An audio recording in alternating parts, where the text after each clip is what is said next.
ایک چھوٹے سے گاؤں میں ایک پیاری سی بلی رہتی تھی۔ اس کا نام ممی تھا۔ ممی کھیلنا بہت پسند کرتی تھی، لیکن وہ ہمیشہ سوچتی کاش میں بھی کوئی خاص کام کر سکوں جیسے ہیرو بنتے ہیں۔ ایک رات ممی نے آسمان میں ایک چمکتی ہوئی روشنی دیکھی جو سیدھی جنگل کی طرف جا رہی تھی۔ ممی نے ہمت کی اور روشنی کے پیچھے پیچھے چل پڑی۔ جنگل کے اندر ایک بڑا پرانا درخت تھا اور اس کے نیچے ایک ننھا سا جگنو روشنی پھیلانے کی کوشش کر رہا تھا، لیکن اس کی روشنی بہت کمزور تھی۔ جگنو نے روتے ہوئے کہا، میری روشنی بجھ رہی ہے، مجھے مدد چاہیے۔ ممی نے فوراً اپنی دم سے کچھ پتے ہٹائے اور جگنو کو محفوظ جگہ پر بٹھایا۔ پھر ممی نے جنگل کے دوسرے جگنو کو بلا کر کہا، سب مل کر اپنی روشنی دو تاکہ ہمارا دوست پھر سے چمک سکے۔ سارے جگنو اکٹھے ہوئے اور اپنی روشنی سے پورا درخت روشن کر دیا۔ اب وہ ننھا جگنو بھی پھر سے جگمگانے لگا۔ جگنو نے کہا، ممی تم ہی ہماری ہیرو ہو، تم نے مجھے بچا کر ساری دنیا کو روشنی دی ہے۔ ممی خوشی سے اچھلنے لگی۔ اب اسے یقین ہو گیا کہ ہیرو بننے کے لیے جادو نہیں بلکہ مدد کرنے کا دل چاہیے۔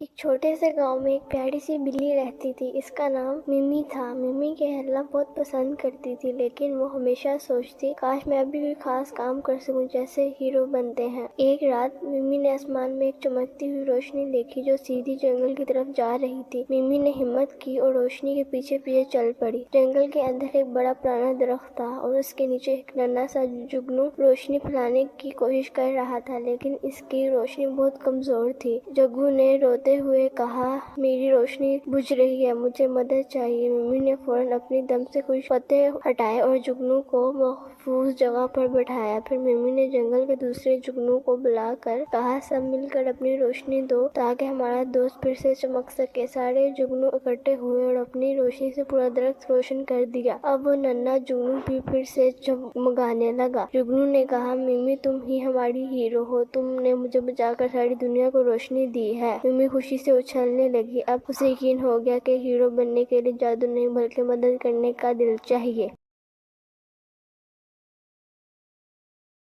ایک چھوٹے سے گاؤں میں ایک پیاری سی بلی رہتی تھی۔ اس کا نام ممی تھا۔ ممی کھیلنا بہت پسند کرتی تھی، لیکن وہ ہمیشہ سوچتی کاش میں بھی کوئی خاص کام کر سکوں جیسے ہیرو بنتے ہیں۔ ایک رات ممی نے آسمان میں ایک چمکتی ہوئی روشنی دیکھی جو سیدھی جنگل کی طرف جا رہی تھی۔ ممی نے ہمت کی اور روشنی کے پیچھے پیچھے چل پڑی۔ جنگل کے اندر ایک بڑا پرانا درخت تھا اور اس کے نیچے ایک ننھا سا جگنو روشنی پھیلانے کی کوشش کر رہا تھا، لیکن اس کی روشنی بہت کمزور تھی۔ جگنو نے روتے ہوئے کہا، میری روشنی بجھ رہی ہے، مجھے مدد چاہیے۔ ممی نے فوراً اپنی دم سے کچھ پتے ہٹائے اور جگنو کو محفوظ جگہ پر بٹھایا۔ پھر ممی نے جنگل کے دوسرے جگنو کو بلا کر کہا، سب مل کر اپنی روشنی دو تاکہ ہمارا دوست پھر سے چمک سکے۔ سارے جگنو اکٹھے ہوئے اور اپنی روشنی سے پورا درخت روشن کر دیا۔ اب وہ ننھا جگنو بھی پھر سے جگمگانے لگا۔ جگنو نے کہا، ممی تم ہی ہماری ہیرو ہو، تم نے مجھے بچا کر ساری دنیا کو روشنی دی ہے۔ ممی خوشی سے اچھلنے لگی۔ اب اسے یقین ہو گیا کہ ہیرو بننے کے لیے جادو نہیں بلکہ مدد کرنے کا دل چاہیے۔